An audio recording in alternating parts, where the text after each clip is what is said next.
out the void created on earth due to the lack of those selfless and ideal teachers of the Indian Gurukul of the past, called Acharya. The Indian society then was replenishable and non-deteriorating, since whatever the circumstances and attitudes of the parent be, their children were sent to Gurukul at the age of 5. There, they became the masters of the subjects of their choice of knowledge. Then they would return as a fresh youth back to the society, thus making the society as fresh and new forever, eternally. This is in contrast with the present times.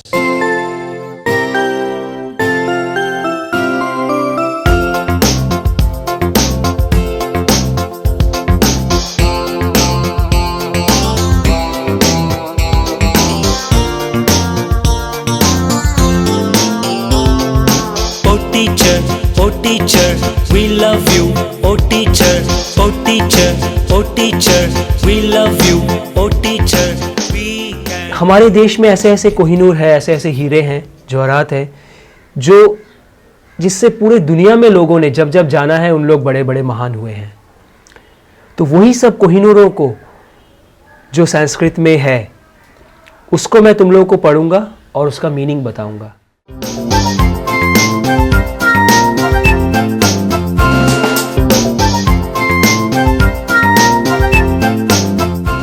सर्वे भवन्तु सुखिनः, सर्वे सन्तु निरामयाः, सर्वे भद्राणि पश्यन्तु, मा कश्चित् दुःख भग भवेत्। गुरुकुल में शिष्य लोग हर समय पढ़ाई शुरू करने से पहले ये दुनिया के अच्छे के लिए, पूरे समाज के अच्छे के लिए उन लोग पहले बोलते थे, फिर सब कुछ शुरू करते थे। मतलब सर्वे भवन्तु सुखिनः, मतलब हे ऊपर वाले, हे दुनिया के अच्छे स्पिरिट्स, सब लोग ऐसा कुछ करो दुनिया में सब लोग सुखी हो।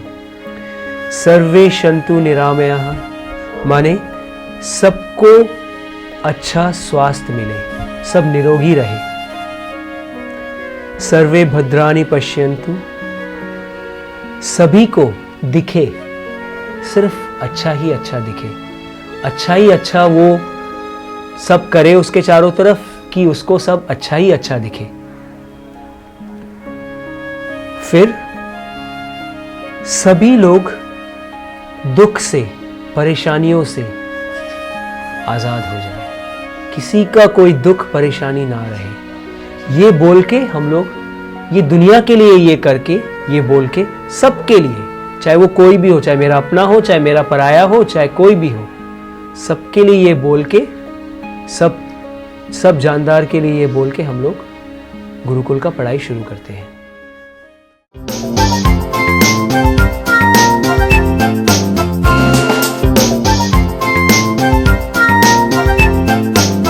उद्योगे नास्ति दरिद्र्यं, जपतो नास्ति पातकम, मौने च कलहो नास्ति, नास्ति जगरीते भयम।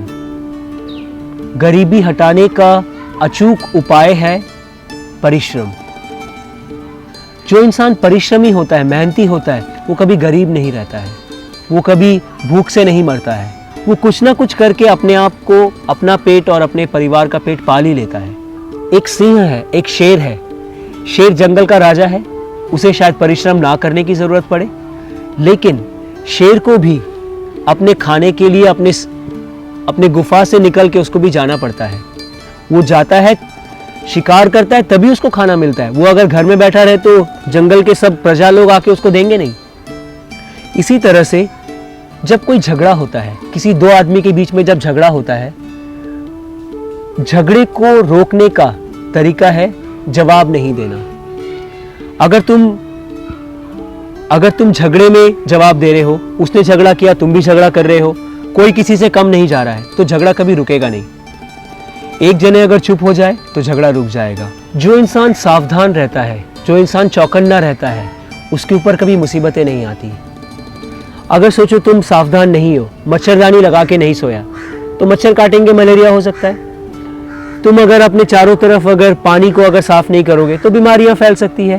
पानी को ठीक से पियोगे नहीं तो बीमारी फैल सकती है। तुम सावधान नहीं थे, चौकन्ने नहीं थे। तो जो इंसान चौकन्ना रहता है, सावधान रहता है, उसके ऊपर कभी मुसीबतें भी नहीं आती है, कभी उसके ऊपर बीमारी भी नहीं आती है। तो अपने आप में सावधान रहना, झगड़े में चुप रहना और परिश्रम करते रहना, ये तीनों गुण अगर किसी इंसान में है, उसमें कोई प्रॉब्लम्स नहीं होता है उसके साथ।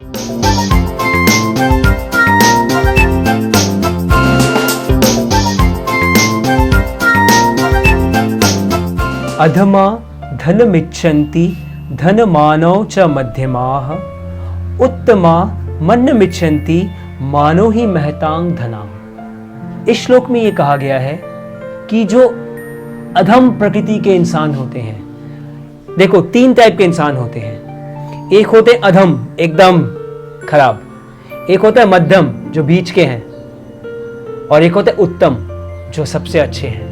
और गुरुकुल का मकसद है इंसान को उत्तम बनाना, मध्यम या अधम नहीं। ठीक है, तो अधम इंसानों का क्या होता है, उनके लिए पैसा ही सब कुछ है। वो कुछ भी करते हैं, सिर्फ पैसा कमाना उनका मकसद है। कुछ भी करे, इधर का उधर, उधर का इधर, ऐसा का वैसा, तैसा का पैसा, सब कुछ करे, लेकिन खाली उनको पैसा कमाना ही उनका एक लक्ष्य है।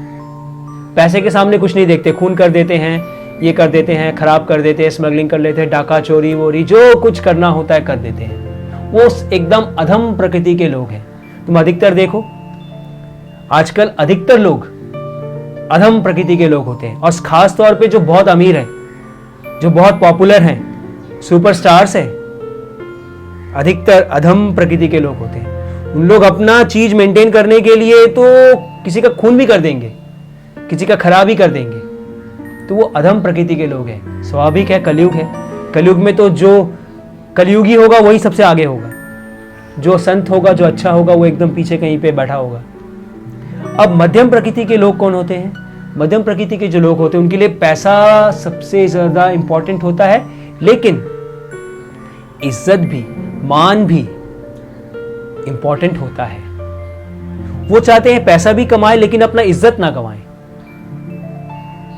मिडिल, मध्यम जो होते हैं, पैसा भी उनको कमाना है, कुछ भी करेंगे, पैसा भी कमाएंगे, लेकिन अपना मान हानि नहीं करेंगे, अपना उस पैसे को कमाने के लिए कुछ खराब काम नहीं करेंगे, बुराई में नहीं जाएंगे। दोनों ही चीज चाहिए। लेकिन जो उत्तम होता है, जो सबसे अच्छा होता है, जो सबसे आगे होता है, वो क्या करते हैं? उनको पैसे का इतना वो नहीं है, पैसा हो चाहे ना हो, खाना हो चाहे ना हो, लेकिन ईमान मुसल्लस होना चाहिए। एकदम जितना ईमान है एकदम मुसल्लस, एकदम पक्का होना चाहिए। उनके लिए इज्जत सबसे बड़ा है, उनके लिए अच्छे कर्म सबसे बड़े हैं, उनके लिए अच्छा बनना सबसे बड़ा है। पैसा नहीं, जरूरी नहीं है उनके लिए, क्योंकि उन लोग ये जानते हैं, जो उत्तम लोग होते हैं उन लोग ये जानते हैं, तुम अगर अच्छे हो, तुम अगर सच्चे हो, तुम अगर ईमानदार हो, तो ऊपर वाला है ना तुम्हारे साथ। ऊपर वाला अगर तुम्हारे साथ है तो पैसा क्या है? ऊपर वाले के जेब का एक हिस्सा है, तुम जेब से मिलता ही रहेगा तुमको, पैसा तुम्हारे पास आता ही रहेगा। लेकिन अगर तुम्हारे पास सच्चाई है, ईमानदारी है, अच्छाई है, सब अच्छाई है, तो पैसा तुम्हारे पास एकदम हर समय बिंगो बिंगो बिंगो।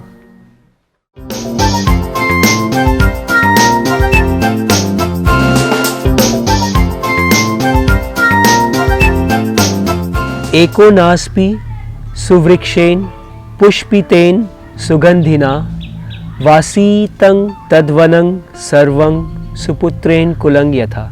जिस प्रकार एक ही जंगल में जब एक ही पेड़ होता है जिसमें बहुत सुगंधित फूल खिलते हैं, इससे पूरा जंगल सुगंध से भर जाता है। जैसे कि एक हिरण के अगर नाभि में कस्तूरी हो गया तो उससे पूरा जंगल खुशबू से भर जाता है। उसी तरह से अगर कोई एक इंसान है, उसके एक ही पुत्र है जो बहुत अच्छा है, उसी से पूरा कुल का सुनाम हो जाता है। किसके हिसाब से? अगर सोचो उसके बहुत सारे पुत्र हैं, बहुत सारे बच्चे हैं, लेकिन एक भी अच्छा नहीं है, उससे क्या होता है? कोई फायदा नहीं है। लेकिन अगर एक ही पुत्र है, उसी को तुमने अगर बहुत अच्छी तरह से पालन पोषण किया, बहुत अच्छे संस्कार दिए, गुण दिए और उसको अच्छा इंसान बनाया, वही काफी है। बहुत सारों की जरूरत नहीं है।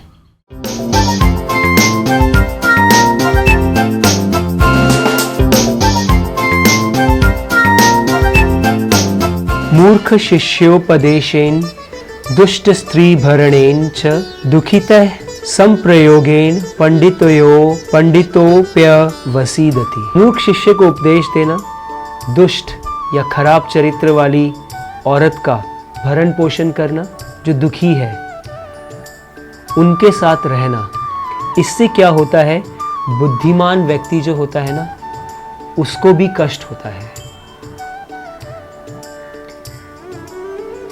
ये लाखों साल, करोड़ों साल का तजुर्बे से ये निकला है, जो इन तीनों तरह के लोगों के साथ रहने से बुद्धिमान व्यक्ति को भी बहुत कष्ट झेलना पड़ता है। लेकिन कभी कभी क्या करते हैं इंसान, जानबूझ के कष्ट झेलते हैं। सोचो, जो कोई दुखी है उसके साथ रहने से तो उसको कष्ट झेलना पड़ेगा ना, लेकिन एक बुद्धिमान व्यक्ति फिर भी निस्वार्थ भाव से एक दुखी व्यक्ति के पास जाता है, जो दुखी देता है, खुद भी दुखी है, दूसरों को भी दुख देता है। उसके पास जाके मेहनत करता है, किस लिए? उसको दुखों को सुख में बदलने के लिए, क्योंकि निस्वार्थ प्यार देना है। तो फिर भी वो दुखी आत्मा के लिए, दुखी इंसान जो दुख करता है, दुख देता है, दुख पाता है, जो दुखी रहता है हर समय, उसके लिए करता ही रहता है कि काश उसका दुख चले जाए और वो खुश हो जाए, कि काश वो जो खराब स्त्री है वो अच्छी बन जाए, ये काश वो मूर्ख शिष्य जो शिष्य के लायक ही नहीं है वो भी अच्छा बन जाए।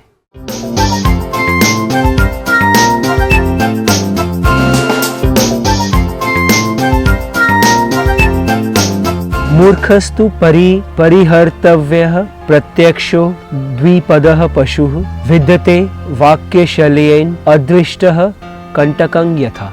इस श्लोक का ये मतलब है, जो एक मूर्ख व्यक्ति जो होता है, मूर्ख व्यक्ति का संग, मूर्ख व्यक्ति के साथ रहना इसी तरह से मुसीबत देने वाला है, इसी तरह से परेशानी देने वाला है, जैसे कि एक कांटा अगर पैर में चुभ जाए और कांटा अगर अंदर चले जाए तो वो कांटा दिखाई नहीं देता है, लेकिन वो बहुत दुख देता है, बहुत परेशान करता है। उसी तरह से एक मूर्ख व्यक्ति भी, भले ही उसका मूर्खता का पता ना चले, लेकिन वो साथ में तुम्हारे रहेगा तो तुमको भी परेशानियों से, मूर्खता से भर देगा। इसीलिए अगर कोई मूर्ख व्यक्ति है तो जैसे कांटा को जैसे निकाल के फेंक दिया जाता है, कुछ भी करके कांटा को हटाया जाता है, उसी तरह से मूर्ख व्यक्ति को भी अपने से दूर रखना ही अच्छा होता है।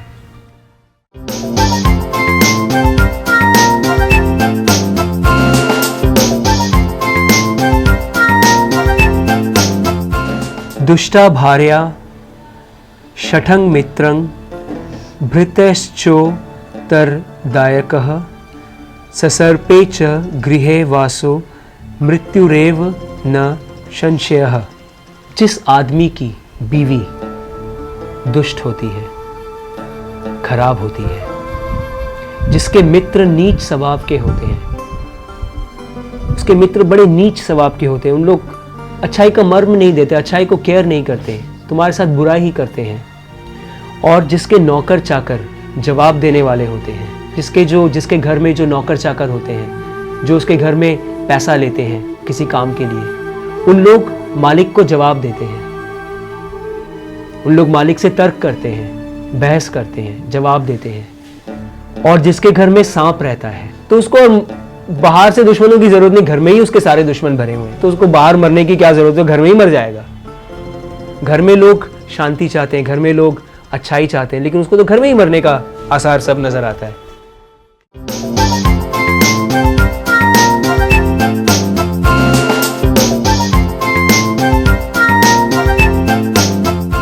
बलं विद्या च विप्राणां राज्ञां सैन्यं बलं तथा बलं वित्तं च वैश्यानां शूद्राणां परिचर्यकम्।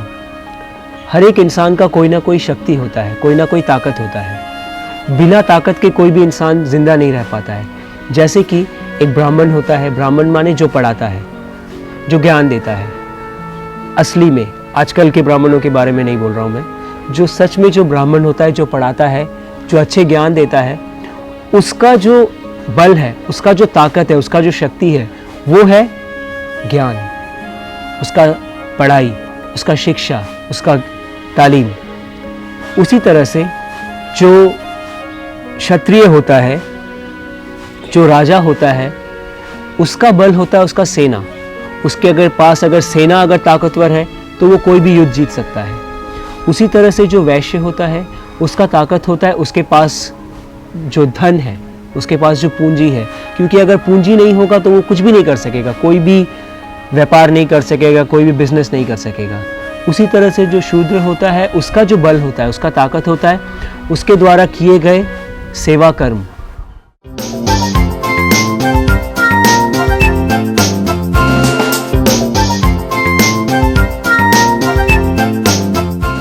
कामधेनु गुणा विद्या है काले फलदायिनी, प्रवासे मातृ सदृशी विद्या गुप्तं धनं समृतम।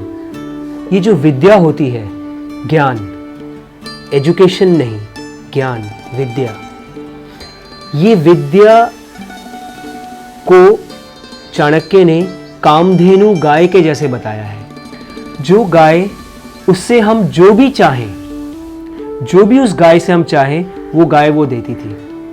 कामधेनु, जो भी कामना हो उसको देने वाली गाय। तो विद्या, इस कलयुग में जो कामधेनु गाय है वो है विद्या। जब तुम परदेश में जाओगे, ऐसे जगह में जाओगे जहाँ पे तुम्हारा कोई जान पहचान नहीं है, कोई चित परिचित नहीं है, उस समय विद्या तुम्हारी माँ के जैसे होगी। तुम विद्या का अगर तुम्हारे पास अगर खजाना है, उसको कोई ले भी नहीं सकता है, कोई लूट नहीं सकता है, और वो अगर तुम्हारे पास है, तुम जहां भी जाओगे तुम्हारे लिए वो अच्छा करेगा, तुमको वो सब चीज देगा। विदेश में भी, अपने देश में तो देगा ही, विदेश में अनजानों के बीच में, परायों के बीच में वो सब चीज तुमको देगा जो तुम्हें जरूरत है। इसीलिए बोलते हैं विद्या सबसे बड़ा धन है।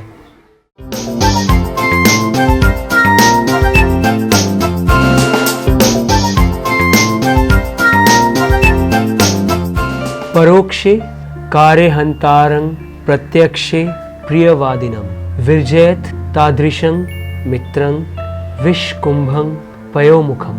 कुछ ऐसे व्यक्ति होते हैं हमारे चारों तरफ आसपास हैं, जो पीठ पीछे रहकर दूसरों की बुराई करना या फिर किसी के काम में हानि पहुंचाना उन्हें बहुत आनंद आता है। तो सामने तो कितना अच्छा अच्छा बात करेंगे, लेकिन जैसी पीठ पीछे एकदम सब कुछ एक कर देंगे खराबी में। ऐसा करने वाले को उसी प्रकार त्याग देना चाहिए जिस प्रकार एक घड़ा है जिसमें विष भरा हुआ है लेकिन ऊपर दूध रखा हुआ है, पायस रखा हुआ है। तुम्हें अगर मालूम चल गया जो कि अंदर असल में जहर भरा हुआ है लेकिन ऊपर से पायस भरा हुआ है, उसको एकदम छोड़ देना चाहिए, एकदम पता लगते ही उसको छोड़ देना चाहिए।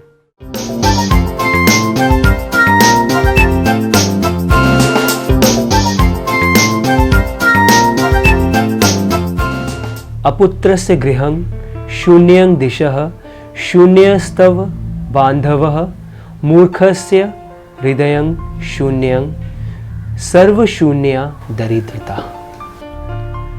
इसमें जो कहा गया है ये एक बहुत ही एक्सपीरियंस, रिसर्च किया हुआ चीज है। इसमें शून्यता के बारे में कहा गया है, गरीबी के बारे में कहा गया है। कौन सा इंसान किस हालत में गरीब होता है। गरीब माने सिर्फ पैसे की गरीबी नहीं, गरीब माने दिल से भी, अंदर से भी ही। स्पिरिचुअल गरीबी हो, चाहे मेंटल गरीबी हो, चाहे वो पैसों की गरीबी हो। जिस घर में पुत्र नहीं होता है, जिसका बेटा नहीं होता है, वो घर शून्य होता है एक आदमी के लिए। क्योंकि बेटा नहीं है तो वंश को आगे कौन लेके जाएगा, ये उसका चिंता होता है। बेटी से तो वंश आगे नहीं जाता है, तो बेटे से वंश का नाम आगे जाता है। तो ये एक माता पिता को एक चिंता लगा रहता है। तो एक पिता को अपने घर में बिना पुत्र के वो घर को शून्य समझता है। जिस इंसान के कोई सगे संबंधी नहीं होते हैं, जिसका कोई अपना नहीं होता है, उसके लिए भी जिंदगी एकदम शून्य है, क्योंकि वो अपना जब कोई होगा तो उसको अपने दुख बांट सकता है, अपने परेशानियों को बांट सकता है। वो अगर गुस्सा है तो उनको दे सकता है। वो कुछ भी किसी भी खराब हालत में है तो वो उसको उसके साथ शेयर कर सकता है, उसके साथ बांट सकता है। लेकिन जब वो अकेला होता है तो उसके लिए जिंदगी भी एक शून्य होता है। उसका ना कोई है, ना कोई इंसान है, ना कोई रिश्तेदार है, कोई भी नहीं है, तो उसके लिए जिंदगी शून्य हो जाता है। उसी तरह से जो एक मूर्ख व्यक्ति है, जो एक पढ़ा लिखा नहीं है, जो अनपढ़ आदमी है, उसके लिए भी जिंदगी शून्य होती है, क्योंकि वो सही गलत अच्छा बुरा इसका इतना विचार नहीं कर पाता है। वो अपने मूर्खता के हिसाब से वो विचार करता है जो कि ये सही होगा, लेकिन ज्ञान के हिसाब से, कर्म के हिसाब से क्या सही है उसको तो मालूम नहीं है। तो इसके कारण उसकी जिंदगी में बहुत परेशानियां आती है। और परेशानियां जब आती है, जाहिलियत, एक जाहिल के ज़िंदगी में, या फिर जो एक अनपढ़ है, पढ़ा लिखा नहीं, उसकी ज़िंदगी में जब परेशानियां आती है तो उसको लगता है जो कि शायद मेरा ज़िंदगी शून्य है। जैसे कि मैंने जब पहले जैसे बताया, जिसका पुत्र नहीं होता है उस आदमी के लिए उसका घर शून्य होता है, जिसका कोई अपना नहीं होता उसके लिए उसका ज़िंदगी शून्य होता है। जो एक मूर्ख व्यक्ति होता है, जो एक जाहिल आदमी होता है, जो पढ़ा लिखा नहीं होता है, उसके लिए उसका हृदय शून्य हो जाता है, उसके दिल में शून्यता आ जाती है। और सबसे इन सब शून्यों से बड़ा शून्य है दरिद्रता का। जो एक गरीब आदमी होता है उसके अंदर जो शून्यता होता है, उससे बड़ा शून्यता और कोई शून्यता नहीं है। क्योंकि अमीर आदमी ठीक है, उसके दिल में शून्य है, उसके दिल में उदासी है, लेकिन वो खा तो रहा है, वो रह तो रहा है ठीक से। लेकिन ये जो गरीब आदमी है उसको तो हजारों परेशानियां आ सकती है। तो गरीब होना, बिना पैसे का होना, दरिद्र होना, ये एक सबसे बड़ा शून्यता है।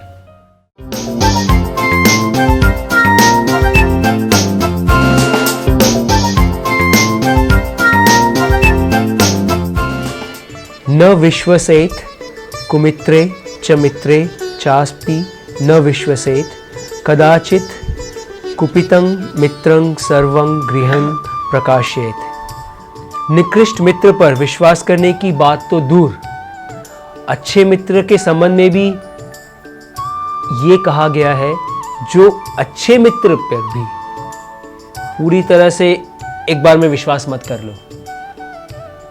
जो खराब दोस्त है उसको तो छोड़ दो, खराब आदमी तो छोड़ दो, अच्छे जो दोस्त हैं, मतलब किसी दोस्त के ऊपर इतना जल्दी विश्वास मत करो, क्योंकि इससे इस बात की आकांक्षा बनी रहती है कि अगर वो नाराज हो जाए तुम्हारे ऊपर, तुम्हारे सारे राज खोल देगा वो। इसलिए कुछ कुछ चीज सबको मत बताओ। कोई कोई बात ऐसी होती है जो अपने सगे दोस्त को भी नहीं बतानी चाहिए, क्योंकि सगे दोस्त को ही बताओगे तो शायद वो वक्त आने पर भांडा फोड़ देगा। गुस्सा हो गया तुम्हारे ऊपर, तुम्हारा बहुत अच्छा दोस्त है, तुमने उसको कुछ दिया नहीं, कोई अच्छा दोस्त है, उसको तुमने कुछ, उसका स्वार्थ तुमने नहीं मिटाया, तो बस वो गुस्सा हो गया, तुम्हारा पूरा भांडा फोड़ दिया।